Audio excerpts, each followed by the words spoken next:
ছাত্রী হত্যাকারী মোহন সরকার ইস্তফা দিও। ইস্তফা দিও, ইস্তফা দিও, আরে ছাত্রী হত্যাকারী মোহন সরকার ইস্তফা দিও। ইস্তফা দিও, ইস্তফা দিও।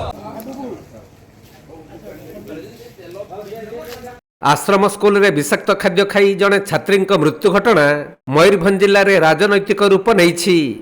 एही घटना रे सरकार को दायी करी आज बीजेडी पक्षरु 12 घंटिया मयूरभंज बंद करा दिया जाइथिला।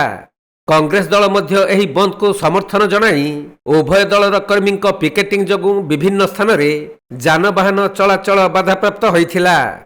एसहित दुकान बजार स्कूल कॉलेज और सरकारी बेसरकारी प्रतिष्ठान गुड़िक बंद रहिबा सह समग्र जिले में यार प्रभाव देखा मिलता।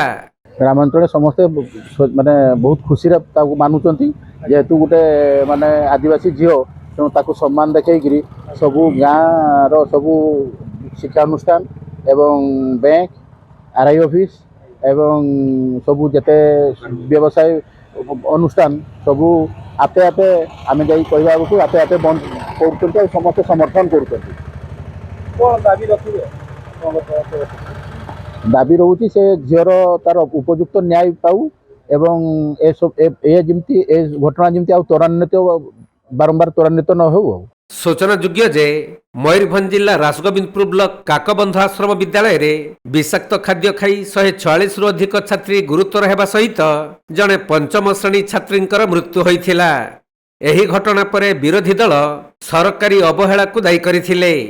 आउ छात्री परिवार को न्याय प्रदान करिबा पई आज 12 घंटिया मयूरभंज बंद करा दिया जाइथिला।